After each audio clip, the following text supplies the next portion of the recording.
Jorge Rodrigues, cantor, encenador, radialista e para muitos que vivem em Santa Maria Maior és o rosto do Festival ao Largo. Como é, tu és provavelmente, se calhar, uma das pessoas que mais conhece cantores de ópera do século XX e que mais sabe de ópera em Portugal. Como é que é essa tua relação com a ópera? Como é que começa? É engraçada a pergunta, sabes porquê? Porque começa por volta dos 5, 6 anos e sem qualquer interferência exterior. Eu lembro-me que estava em casa dos meus pais e estava a transmitir era então, acho que se chamava RTP, só a única RTP, a RTP1, ainda não havia sequer o segundo canal, e estava a dar uma coisa que eu nunca tinha ouvido, que eram umas pessoas mascaradas, para mim, de carnaval, com fatos de carnaval, e que cantavam. E eu lembro perfeitamente de me ter sentado no chão, pregado a olhar a televisão, e a minha mãe e o meu pai a estranharem aquilo tudo, o que é que o miúdo está ali a fazer, a ver aquilo. Porque os meus pais não gostavam de ópera, a ópera para eles não dizia nada, não me veicularam o gosto pela ópera, não me levaram à ópera, portanto acharam estranho que era ali o fedelho sentado no chão a ver televisão. Eu soube que ópera era anos mais tarde, porque me lembro-me que tinha 5, 6 anos e fui aos arquivos do Diário de Lisboa ver as programações televisivas da época e apanhei lá. E então era a obra Os Puritanos de Bellini. Como é que é a tua experiência no São Carlos? Qual é a primeira vez que verdadeiramente tu contactas com o São Carlos? É assim, o São Carlos tinha uma mítica que antes do 25 de Abril era preciso ir muito bem vestido para lá ir, etc. O 25 de Abril apanha-me, tinha eu 13 anos. E a primeira coisa que eu fiz foi tentar ir a São Carlos, logo a seguir à Revolução. E fiz em junho, logo em junho fui a São Carlos. Foi abril, maio, junho, 2 meses depois do 25 de Abril. Fui ver A Bela Adormecida do Tchaikovsky, foi bailado, não foi ópera, que veio cá por uma companhia inglesa. E então foi um maravilhamento total, aquela sala, que eu via pela primeira vez, ver o bailado imperial russo, não é, ali no palco, e começou aí. E depois São Carlos ficou a minha casa, a minha segunda casa. Sempre que eu falei contigo, e te ouvi falar até dos grandes cantores de ópera, e da ópera, e do São Carlos, e das pessoas que passaram pelo São Carlos, as vozes que passaram pelo São Carlos, foi sempre de um modo muito apaixonado, e isso é notório. Essa paixão és tu já público, do que tu, homem do São Carlos, não é? Sim, essa paixão foi desde que comecei a ir a São Carlos, porque eu lembro perfeitamente que nas primeiras temporadas ouvi cantores que se tornaram depois, tive essa sorte de... Imagina o que é para um miúdo que adora futebol, que tem o Ronaldo como grande estrela, aos 13 anos conhece o Ronaldo e o Ronaldo se torna amigo dele. Foi exatamente o que passou comigo. Uma das cantoras que eu mais adorava é uma cantora italiana que ainda há pouco tempo visitei em Itália, Fiorenza Cossotto. Aliás, fiz um programa com a Catarina Molder, com ela. Fomos à casa dela à Itália para a Catarina fazer um programa dos dela. E da Diva, lembras-te desses programas? E ela olhou para mim e viu, mas este miúdo tem 13, 14 anos, está-me aqui a aplaudir que nem um doido, e perguntou-me, tu queres vir passar férias à minha casa à Itália? E eu fiquei, assim, e eu disse, olha, eu não posso, não tenho dinheiro para ir para a Itália. Ela, não, ficas em minha casa e se arranjares dinheiro para a viagem, tenho todo o gosto. E assim fui, arranjei dinheiro para a viagem, fiz fitas aos meus pais, aos meus amigos que me emprestaram dinheiro, e eu lá fui. Portanto, desde o princípio fiquei exaltado. E isso não mais me deixou. Essa paixão continua igual. Continua igual. As vozes de São Carlos são, na sua generalidade, coisas bastante intimistas. Como é que tu conseguias essa relação para conseguires aquele tipo de entrevistas? Sabe o quê? Eu cantava, acho que nunca entrevistei para esse programa pessoas que não admirasse profundamente, porque eu realmente, deixa-me só fazer um parênteses, eu cheguei à Antena 2, à Rádio Difusão Portuguesa, e constatei que as grandes vozes que tinham passado por São Carlos não tinham deixado nem entrevistas, ou com raríssimas exceções, nem o que eles achavam sobre a cidade, sobre o teatro, etc. E eu tive esta ideia de os entrevistar. Ainda bem que eu tive, porque infelizmente o tempo passa e muitos deles já morreram. Portanto, ficaram documentos no nosso país a falarem sobre o nosso país, sobre o nosso teatro, de gente como o Franco Corelli, Giulietta Simeonato, sei lá, todos, a Birgit Nilsson, a Regine Crespin, todos eles falaram para esse programa.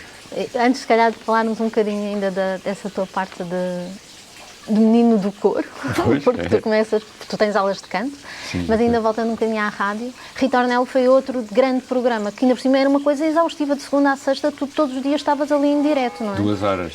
Eu nem sei como é que consegui. Isso é para certas épocas. Eu hoje acho que já não aguentava. Mas foi um dos projetos mais giros da minha vida. Mais gratificante. Mais giros de vida. Sabes, porque criei uma grande ligação com gente que eu não conhecia de parte nenhuma, que me telefonavam das partes mais incríveis do país, ou seja, de todo o país, a contar. Eu tenho uma fotografia autografada, o senhor quer, eu tenho programas autografados, a minha avó foi ouvir este, o Tomás Alcaide, eu lembro-me de eu ter ouvido no Coliseu. Portanto, também essas memórias que caíam em cima de ti. E memórias e discussões, aqui não eram só rosas, não é? Também havia algumas estaladinhas. Queres-nos contar como é que é a tua entrada no São Carlos? Foi numa Carmen que era encenada pelo Carlos Avilés e vinha cantá-la aquela tal senhora que eu te falei há pouco, a Fiorenza Cossotto.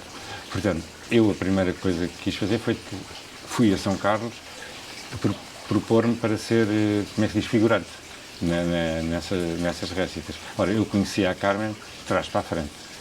E o Carlos Avilés estava a encenar e quando ele, por exemplo, dava uma indicação, o coro aqui entra pela esquerda, e eu dizia assim, o Carlos Avilés, mas é quando dizemos quand la gare de montante, ele começou a achar muito estranho um figurante saber a ópera quase tão bem como ele, não é?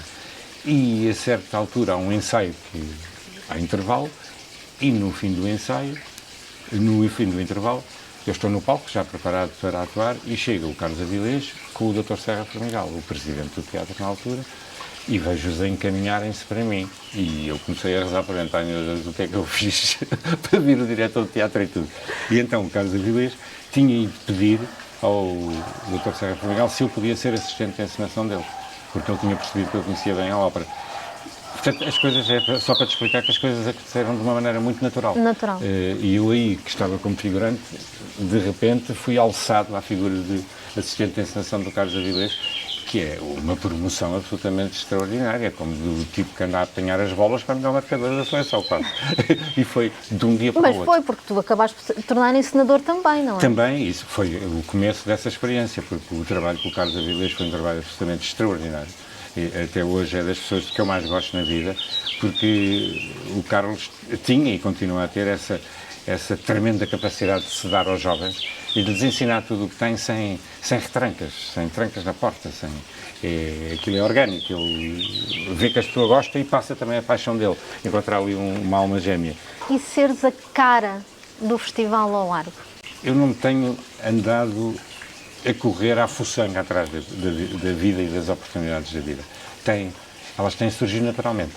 E essa do Festival ao Largo acabou o Rita Ornella, na Antena 2, e o Dr. Carlos Vargas, que não era nesse momento presidente, ainda fazia parte do Conselho de Administração, mas não era presidente do teatro, como depois foi, presidente do APAR, mas quando ainda não era presidente, fazia parte do Conselho de Administração, convidou-me, tu queres vir apresentar, como fazias no Rita Ornella o Festival ao Largo?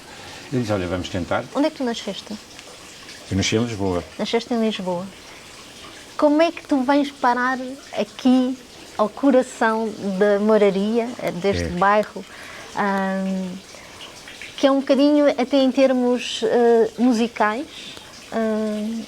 tão diferente daquilo que tu ouves, daquilo que tu fazes, e que ainda por cima estás aqui, paredes meias, com o Grupo Desportivo da Moraria, que ainda por cima, que é a coletividade que tem não só uma escola de fado, como também tem a Marcha da Moraria.